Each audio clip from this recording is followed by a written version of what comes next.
बौद्ध महोत्सव अत्यंत भव्य दिव्य मनोरम होती जो पॉलिसी मेला आत्मनिर्भर भारत एवं सांस्कृतिक कार्यक्रम जो आयोजन जिला प्रशासन संस्कृति विभाग द्वारा करा जायछि अत्यंत मनोरम अछि। এই যে মহোৎসবর মুখ্য লক্ষ্য হচ্ছে আমি ওড়িশার সমস্ত জেলায়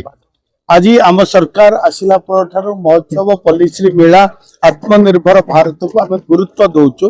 आर मुख्य उद्देश्य हूँ स्थानीय कला संस्कृति परंपरा को आम उज्जीवित करवा आकु आगु को आम नेबा जेतु ये कला संस्कृति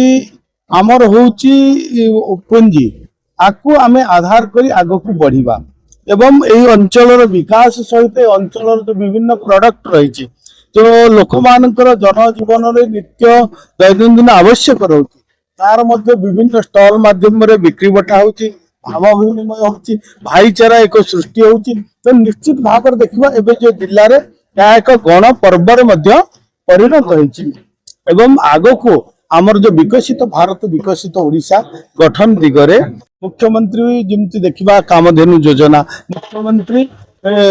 मत्स्यजीवी कल्याण योजना प्रधानमंत्री मत्स्य संपद योजना एवं मुख्यमंत्री कृषि उद्योग योजना अनेक योजना सरकार करिसेंती जार लक्ष्य होची ग्रामांचल लोक माने आकु नहीं स्वावलंबी होगा सहित आत्मनिर्भर हे रोजगार क्षम हो पारे एवं विकसित समृद्ध भारत विकसित समृद्ध ओडिशा गठन दिगरे समस्त भूमिका रहिबो एवं मु आशा करूछु आमे समस्त मिसी बौद्ध जिला को एक विकसित समृद्ध जिले में परिणत करवा सरकार जो आशा आकांक्षा रही आपण मान सहयोग नदीर कौन सुरक्षा आईन ना तो मत्स्य संपद प्रभावित होती निश्चित भाव जो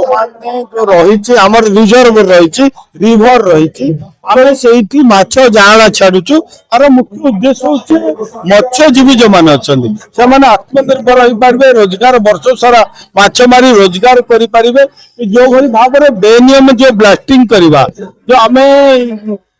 ब्लास्टिंग करवा निश्चित भाव में दंडनीय कथा यहाँ मो नजर को आसने आसिला आम जिला प्रशासन द्वारा पुलिस विभाग द्वारा निश्चित रूप कठोर कठोर दंड नदी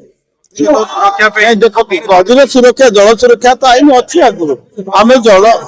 नाई आमर जोटा जोटा आम विभाग अंडर जाऊँ मत्स्य विभाग से विषय आम चिंता करवा जे मत्स्य विभाग आमर मुख्य उद्देश्य मत्स्य उत्पादन वृद्धि करवा जो रिजर्वर बा रिभर बा आमर पंड से आम केमती मत्स्य छाड़ी आम ओडिशा रे आत्मनिर्भर हुआ एवं आम सेल्फ सफिशिएंट महोत्सव ठीक भाव चालू तो कही आमर पूज्य पूजा को भूली गले जिला विकसित होबनी खाली आम बाध्य शुणी लोककला असल कथा होती लोककला लोकनृत्य एवं लोक संगीत संगम मधुर संगम होते लोक महोत्सव स्थानीय कलाकार मान बेसी आम गुरुत्व देवा कथा अर्केस्ट्रा पार्टी आनिक खाली बेसी मनोरंजन किसी तार लाभ ना तो यहाँ महोत्सव ठीक भाव चालू जो मान भूमिका था जिला गठन में समस्त देखु गला 25 वर्ष भर जो सरकार कर छाड़ यही सरकार जमी अणदेखा करा बिल्कुल हो पार आज्ञा समस्ते चाहते सोनपुर हो विभिन्न आम अंचल जेहतु पाखटा था पंचायत विशेष part of estate of Sonpur समस्ते चाहते सोनपुर बसाई से समय से भगवान कौन भी चाहता साइड बसवा लगे जहाँ भी हो समय अनकनसेंट चेयरमैन थी बहुत ब्लॉक आम चाहिए बहुत आम रही भगवान डेरी है से गछपत बिना हो पार ना से गछपत बिल्कुल हो पार ना से गछपत ढिला है कि कौन से छाड़ी आगामी दिन भूल न हो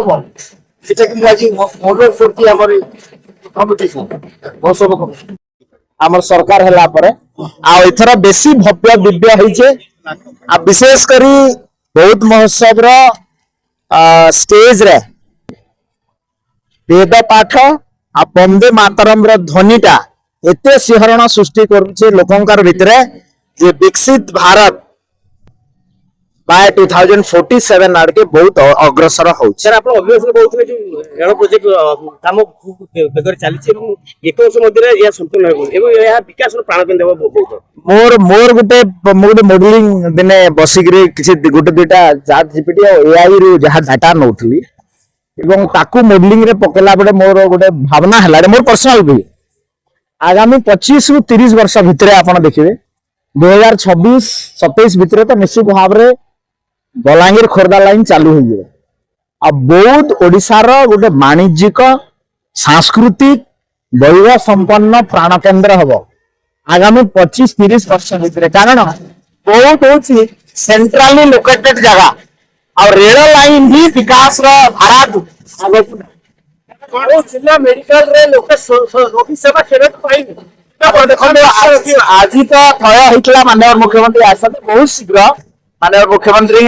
सांगरे आमे आसीबु बहुत हॉस्पिटल रो इनाग्रेशन हेति तार काम हॉस्पिटल एपर्यंत उद्घाटन ହେଇନି ୟାକୁ ନେଇ କଣ କହିବେ କହିଥିଲେ ଉଦ୍ଘାଟନ ହବ निश्चित भाव में और तार किसी काम बाकी अच्छी सब करिक माननीय मुख्यमंत्री आसिबे